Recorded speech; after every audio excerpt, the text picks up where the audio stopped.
ഹൈക്കോടതി വിചാരണ കോടതിയുടെ വിധി തീർപ്പ് പലപ്പോഴും പല കേസുകളുടെയും സ്വഭാവം തന്നെ നിശ്ചയിച്ചിട്ടുണ്ട്. അത് നമ്മൾ കാണണം. അപ്പോൾ അങ്ങനെ അപ്പീൽ കോർട്ടിലേക്ക് വരുന്ന സമയത്ത് ഒരുപക്ഷെ അതിൻ്റെ അടിസ്ഥാന കുറ്റകൃത്യത്തിൻ്റെ അടിസ്ഥാന കാര്യങ്ങളിലേക്ക് ഒരുപക്ഷെ പോകണമെന്നില്ല.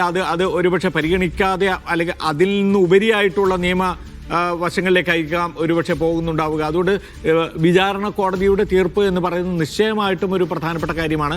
അതിൽ കോറിലേറ്റ് ചെയ്തിട്ടുള്ള നിയമങ്ങളെ അപ്പാടെ നിഷേധിച്ചുകൊണ്ടായിരിക്കണമെന്നില്ല ഒരുപക്ഷെ ഹൈക്കോടതിയും സുപ്രീം കോടതിയും ഒക്കെ കാണുന്നുണ്ടാവും. എനിവേ, ഞാൻ പറയുന്നത് ഇതാണ്, ഇതൊരു സാധാരണമായ കേസല്ല, ഇത് അസാധാരണമായ കേസാണ്. പക്ഷേ അസാധാരണമായ കേസായിരിക്കുമ്പോൾ തന്നെ നാട്ടിൽ ഇതുവരെ നടന്നിട്ടുള്ള ജുഡീഷ്യൽ ഡെലിബറേഷൻസിൻ്റെ ആ ഡെലിബറേഷൻസിലൂടെ ഉരുത്തിരിഞ്ഞു വന്ന നിയമജ്ഞാനത്തിൻ്റെയും വിസ്ഡത്തിൻ്റെയും പശ്ചാത്തലത്തിൽ തന്നെ ഈ കേസിനെയും കൂടി കാണേണ്ടി വരുമെന്നുള്ള കാര്യത്തിൽ തർക്കമില്ല. അതായിരിക്കാം ഒരുപക്ഷെ ഇനിയിപ്പോൾ അങ്ങോട്ട് ഈ കേസിലെ വിധി പകർപ്പ് പുറത്തു വന്നതിന് ശേഷം നിയമവൃത്തങ്ങളിൽ നടക്കാൻ പോകുന്ന ഏറ്റവും വലിയ ചർച്ചയും. കാരണം സവിശേഷമായി ഷുക്കൂർ പറഞ്ഞ പോലെ സവിശേഷ സാഹചര്യങ്ങളും പൊതുവായ നിയമ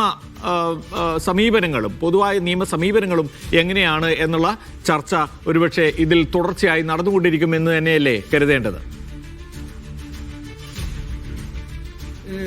പ്രമോദ്, സാധാരണ ബലാത്സംഗ കേസുകളിൽ സംഭവിക്കുന്ന പലതും ഇവിടെ സംഭവിക്കാതിരിക്കുകയും എന്നാൽ സാധാരണ ബലാത്സംഗ കേസുകളിൽ സംഭവിക്കാത്ത പലതും ഇവിടെ സംഭവിക്കുകയും മറ്റിടത്ത് സംഭവിക്കുന്ന പലതും ഇവിടെ സംഭവിക്കാതിരിക്കുകയും ചെയ്ത സവിശേഷ സാഹചര്യമുണ്ട്.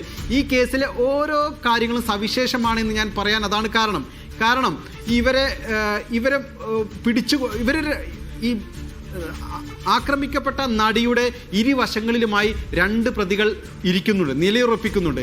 എന്നിട്ട് അവരെ ഏറെക്കുറെ അത് ഭയപ്പെടുത്തുന്നുണ്ട്. അവർ മൗനം പാലിച്ചിരിക്കുകയാണ്. പിന്നീട് ഒരാൾ മാറി പൾസർ സുനിയെ പോലെ ഒരാൾ അങ്ങോട്ടേക്ക് വരുന്നു, വീണ്ടും മറ്റേ ആൾ മാറിക്കൊടുക്കുന്നു. ആ അർത്ഥത്തിൽ അവരെ പിടിച്ചു വെക്കാതെ ഇയാൾക്ക് മാനസികമായി തന്നെ അവർ കീഴ്പ്പെടുകയാണ്, അവരെ ഭയപ്പെടുത്തുകയാണ്. ആ അർത്ഥത്തിലുള്ള ഇവരെ ഒരുപക്ഷെ കുത്തിപ്പരിക്കേൽപ്പിക്കുകയോ മറ്റൊന്നും ചെയ്യുന്നില്ല. അപ്പോൾ സാധാരണ ബലാത്സംഗ കേസുകളിൽ സംഭവിക്കാത്ത ചിലത് ഇവിടെ സംഭവിക്കുന്നു, ചിലത് സംഭവിക്കുന്നില്ല. അങ്ങനെ സവിശേഷമായ ഒരു കേസ് ഇതിനകത്തുണ്ട്. നമുക്ക് എല്ലാ കാര്യങ്ങളും ഇതിനകത്ത് വിശദീകരിച്ച് പറയാൻ പ്രയാസമുള്ളത് കൊണ്ടാണ് അത് പറയാത്തത്. ആ അർത്ഥത്തിൽ ജഡ്ജിയുടെ മുന്നിൽ ഇതെല്ലാം വരികയാണ്. ജഡ്ജി ഇതെല്ലാം പരിശോധിക്കുകയാണ്. ഒരുപക്ഷെ ചിലരെ അവർ വെറുതെ വിടുന്നത് അല്ലെങ്കിൽ ശിക്ഷിക്കപ്പെടാതെ പോകുന്നത് സവിശേഷമായ സാഹചര്യവും പ്രത്യേക നിയമത്തിൻ്റെ ചില ദൗർബല്യങ്ങളുമായിരിക്കാം.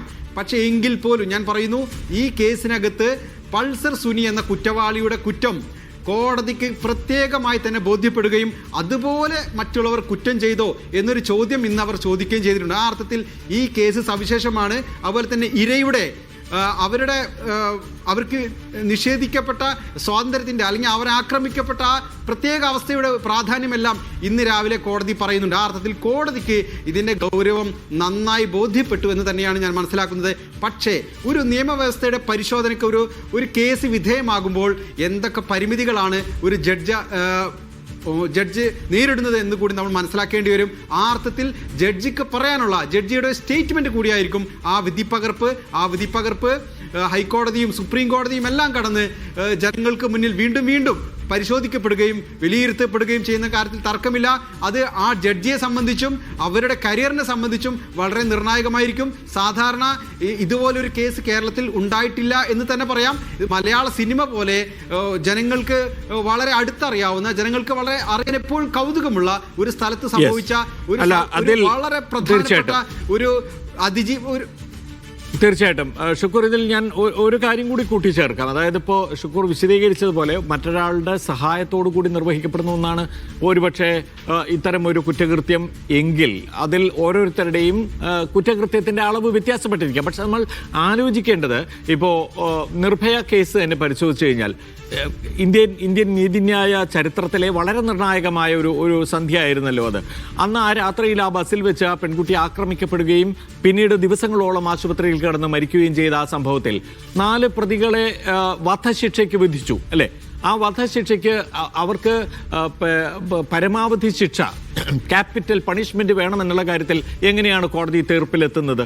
അത് കേവലം അവരുടെ ബലാത്സംഗത്തിൽ അവരോരോരുത്തരും പങ്കാളികളായിട്ടുണ്ടോ എന്നുള്ളത് മാത്രമല്ല, അതിൽ അതിനെ ആ കുറ്റകൃത്യത്തിലേക്ക് നയിക്കാവുന്ന വിധത്തിലുള്ള പല കാര്യങ്ങളും അവർ ചെയ്തിട്ടുണ്ടോ എന്നുള്ളത് കൂടി പരിശോധിച്ചുകൊണ്ടാണ്. അപ്പോൾ ബലാത്സംഗം എന്ന് പറയുന്ന കുറ്റകൃത്യത്തിന് അങ്ങനെ ഒരു എക്സ്ക്ലൂസിവിറ്റി ഇല്ല. ഒരു എക്സ്ക്ലൂസിവിറ്റി നമുക്ക് അതിനകത്ത് പറയാൻ കഴിയില്ല എന്ന് വേണം കരുതാൻ. കാരണം മറ്റു പല സാഹചര്യങ്ങളും പലരുടെയും ഇപ്പോൾ ഷുക്കൂറോട് വിവരിച്ചതുപോലെ ഒരു പ്രതിയുടെ മാനസികാവസ്ഥ തന്നെ തകർത്ത് കളയുന്ന രീതിയിലുള്ള സമീപനം സ്വീകരിക്കുന്നതും ബലാത്സംഗത്തിന്റെ ഒരു വളരെ നിർണായകമായ ഒരു കൂട്ടുപ്രതി ചെയ്യുന്ന വളരെ നിർണായകമായ അതിന് സമാനമായി തന്നെ ഭീകരമായ ഒരു കാര്യമായിട്ടാണ് കോടതി അന്ന് കണ്ടത്. അപ്പോൾ അതുകൊണ്ട് നിർഭയ കേസ് മുൻനിർത്തി ഇത് വളരെ അപൂർവമാണ് ഈ കേസ് എന്ന് നമ്മൾ പറയുമ്പോഴും, അസാധാരണമാണ് ഈ കേസ് എന്ന് പറയുമ്പോഴും, നിർഭയ കേസിന്റെ ഉദാഹരണം അല്ലെങ്കിൽ അതുപോലുള്ള നിരവധി കേസുകളിൽ അതിജീവിതമാർ അനുഭവിച്ചു പോന്നിട്ടുള്ള ട്രോമ, ഇതെല്ലാം ഇതിന് തുല്യമായ നിയമപരമായ ഒരു ശിക്ഷ നൽകുന്നതിന് ആവശ്യമായ സാഹചര്യം ഒരുക്കുന്നുണ്ട് എന്നാണ് ഞാൻ പറയുന്നത്.